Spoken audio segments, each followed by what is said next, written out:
தேவனுடைய நாமம் மகிமைப்படுவதாக. தேவனின் வேதமே தீபம். சங்கீதம் 119 அதிகாரம் 9 வாலிபன் தன் வழியை எதனால் சுத்தம் பண்ணுவான்? உமது வசனத்தின்படி தன்னை காத்து கொள்ளுகிறதுனால் தானே.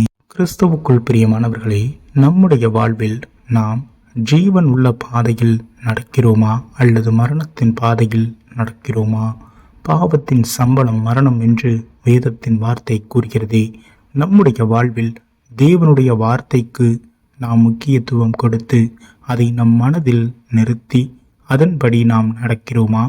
தேவனுடைய வார்த்தை நம்மை ஜீவ வழியில் நடத்தி நித்தியத்தில் சேர்க்கிறது, இரட்சிப்புக்குள்ளாக நடத்துகிறது. விசுவாசத்தில் ஆரோக்கியமுள்ளவர்களாக இருக்க தேவனுடைய வார்த்தை நம்மை வழி நடத்தி பலப்படுத்துகிறதே. 2 தீமோத்தேயு 3 அதிகாரம் 15 தொடங்கி 17 முடிய, கிறிஸ்து இயேசுவை பற்றும் விசுவாசத்தினாலே உன்னை இரட்சிப்புக்கேற்ற ஞான உள்ளவனாகத்தக்க பரிசுத்த வேத எழுத்துக்களை நீ சிறு வயது முதல் அறிந்தவன் என்றும் உனக்கு தெரியும்.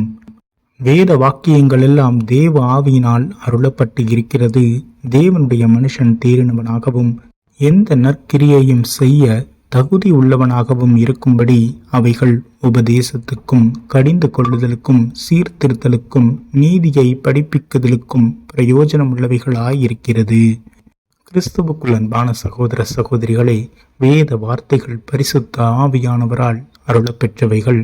நாம் அதை நம் இருதயத்தில் நிலைநிறுத்தி இரவும் பகலும் தியானம் செய்து அதன் வழியில் நம் வாழ்வை நடத்தும் பொழுது ஜீவனுள்ளோர் தேசத்தை நாம் சென்றடைய நம்மை அவ்வார்த்தை தீபமாக இருந்து காரிருளில் வெளிச்சம் தந்து பரிசுத்த பாதையில் நீதியின் பாதையில் நம்மை வழிநடத்தும்.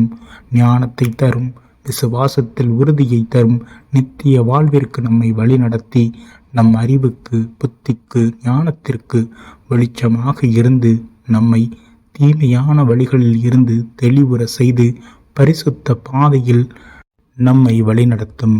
வேத வார்த்தையை நாம் என்றும் தியானிப்போம், பரிசுத்தத்தில் நிலைத்திருப்போம். நம் வழியை பரிசுத்த பாதையில் நடத்த வேதத்தின் வார்த்தை நமக்கு தீபமாக இருக்கும். ஆமீன்.